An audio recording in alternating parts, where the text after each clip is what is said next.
Welcome back to Two Broke Gays. You have Jenna CORTIS and Marv from Home Alone. Did you ever get Kevin? Oh, that's your name. That movie actually not ruined my childhood, but I was always compared to Kevin McAllister. Oh my God, and there were so many kids in that family, just like yours. But we weren't going to Paris for Christmas. So. We did go to Boston once. Anyway, on this episode of Two Broke Gays, self-help. Does it work? Does it work? Kind of off for us, I feel, but fun. What? Self-helping. Oh, yeah. We're covering all the big topics. Look, I ran with the best of them. I don't know what that means. Renee, Glennon, Mel. Are these self-help people? Yeah. Okay. Yeah. I TikTok self-help. I've only read one self-help book. What book? Quit Drinking Now by Alan Carr. Okay, and did it help? I mean, I quit drinking. I really do feel like Marv here. I'm just gonna... Yeah. What's happening? I think it's called ADHD. Yeah, I love it. I finished the book, and on the last chapter, it's like you can have one ceremonial, like, last drink, like your favorite drink. But because of the book, I was already like, why would I pick my last cup of poison? Wow. I was like, oh, I think that was the point. And then I stopped drinking as soon as I closed that book. What was it about this book? Because obviously you've heard a ton of different stuff about drinking. And what was it about this book specifically that you think allowed you to self-help? It was logic. Oh. Quitting drinking for like emotional, like I needed how we've been tricked into thinking that drinking is so fun and so good for us. Oh, like, you needed to kind of peek behind the curtain. A peek behind the curtain, but also like humans are funny. The dry January, you know how everyone does 30 days. Yeah. If you're doing dry January, good on ya. Good on ya. Hats off to you. I used to do dry January. Then I would do like 30 days no drinking. Then I would do like, okay, I'm not drinking on weekends. Like I would always make these restrictive rules for drinking. And the book talked about restricting. And it was like, if you have to keep restricting yourself from something, maybe that something isn't very good for you. Because no one's like restricting themselves from good things. Right. So there's a part where it's like, if you had to tell all your friends, hey, for January, I'm going to give up bananas. Your friends are not going to be like, good for you. Look at your control over bananas. They're all going to be like, hey, does Kevin have a banana problem? So you getting enough potassium? Yeah, so like if you have to give it up every January, like your body's craving it because we just got through the holidays. Everyone was like binge drinking. Their sugar is like your body actually is craving it, and that's why people are called to do it. And it makes it like actually a little easier to get through. So it's interesting. Really? Because why aren't people doing dry June? Right. I see that. It's like there was like a binge. It's like a binge and then a recovery. And then if you have to think about it it would just put all these things in my head. So when those things popped up in my head in real life, like the practical application of it, I was like, oh, that's really happening. Wow. So you really got logicked. I got and that's what I need. Logic. Yeah, logic. Okay, cool. For me, I'm not sure. I've read a lot of different books. There's one that's like, what the fuck? I forget what it's called. It's like, what the fuck? It's like bright orange, and on the front it like says, like the title's like, what the fuck did you do? Or how the fuck do you act? Something like that. And I don't really remember it super well, so I'm not sure why I brought it up. I read that. I read The Secret. I think I'm reading one right now. Oh. The Art of Living. Is that self-help or just kind of like... I don't know. What's it about? Honestly, I don't remember. For Glennon Doyle Melton's Untamed, that was a really big one. Oh, I have that book. You have it. I feel like that's kind of common. People I also have I have a lot of books. For that one, I knew someone who broke up with her boyfriend and, kind of came out as bisexual and started living her life. Do you know the book like Dopamine Nation, or there's like a dopamine book? I have that one too. Oh, no, I don't know about that one. I'm going to read that at some point. Our discussion here where we're vaguely in tune with the self-help books that... Yeah, it's crazy that we chose this as a topic. Well, I was wondering, like... Let them. I was wondering, for gay people, not a huge... Like, I can't think of, like, the gay Brene Brown. You know what I mean? I can't think of, like, who are, like, the gay pioneers of self-help? Who am I missing? Or do you think we avoid it as a community? As... Are we not helpful? Helpful Honda dealers, Feel free to sponsor. Feel free to the sponsor gay us. Fucking self-helpers. I'm sure there's tons. I know there's a gay self-help book that I wanted to read, and it's about the Peter Pan syndrome of gay men, like Oh, not wanting to grow up. interesting. It's called, I don't know. If we find out, we'll just put it in post right here. Great. We're like in survival mode, right? Like our whole lives, fight or flight. Just coming out of the closet is like kind of enough. Like we made it that far, and then beyond, then we're just like, we're free. You know, Glennon is gay. I forgot. I mean, how rude. I literally forgot. Who's the gay Glennon?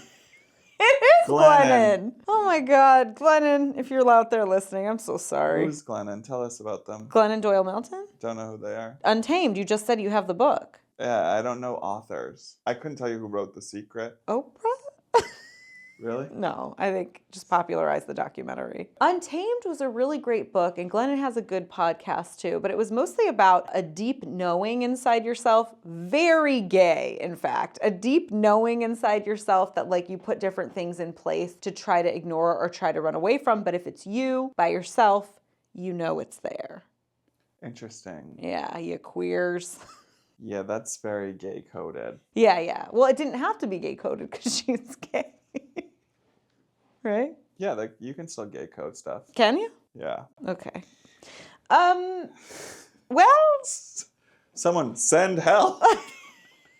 maybe we're not into self-help because we need others to help us. Maybe we need Glennon on the pod. Glennon, will you come here?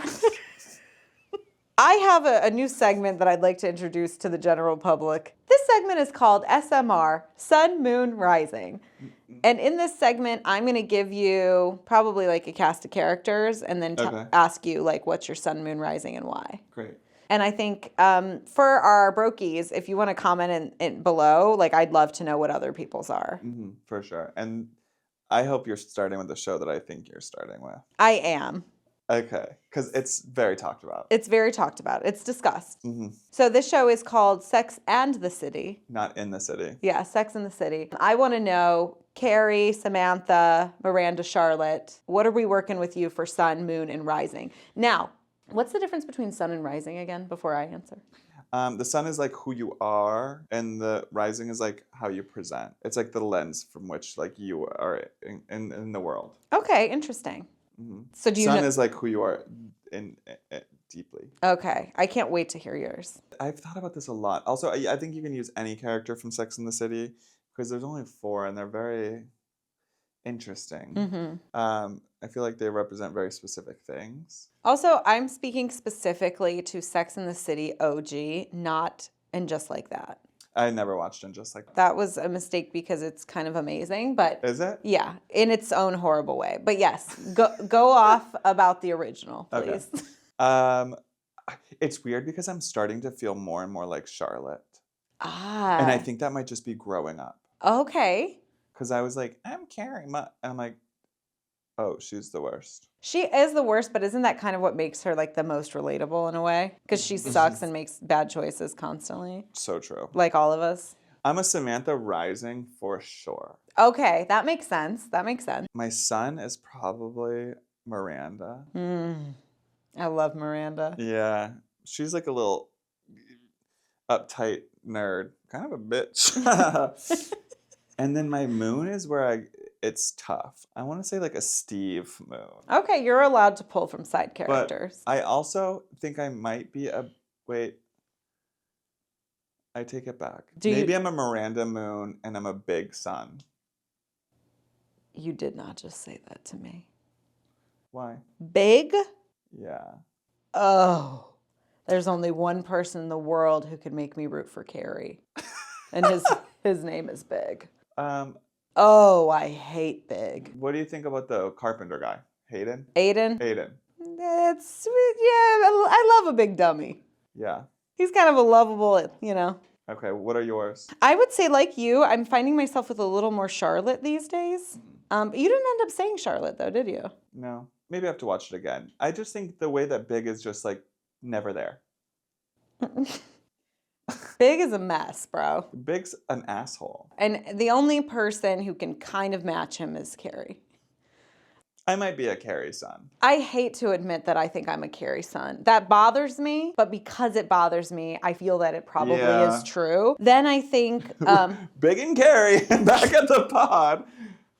So likable. Maybe a Charlotte Moon with some things because of, like, every once in a while, I find myself being like, I want the traditional love, whatever that means. Yeah, and like, why? What are you guys laughing about? She wants to be included. She has a plan. Like, there's some relatable stuff emotionally for me. Rising, definitely Samantha. You may be surprised by that, but... Shocked by it. I always have, like, lusted after a Miranda identity, but I don't have it. I think you're a Miranda Rising. Really? Because it's how you present, how people see you. Oh, okay. Not who you are. Interesting. Yeah, maybe you're right. Maybe I do get my Miranda after you all. don't come off to me like as slutty Samantha. Well, we're working on it. Are we? Yeah, we are. Which brings me back to you being, I think you have the opportunity to be a Samantha Rising. Maybe a Samantha son. I think a Carrie son, unfortunately, if that's the one that you are. I hate it so much. I think I'm a Carrie son too. It must be true then, because I couldn't help but wonder. I'm just like, ugh, which is exactly how I feel about myself when I'm writing.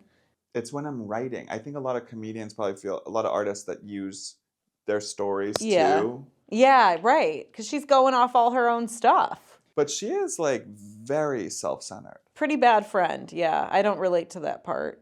Or at least I try not to. No, I think that's why you have a Miranda Rising. Although Samantha's a really good friend. Samantha's a really good friend. Yeah, thanks. That's me. Yeah, really good. But you could be a Charlotte Stellium. Oh. Like triple Charlotte. Sun, Moon, Rising. And I do love a bald guy. So Harry. Yeah.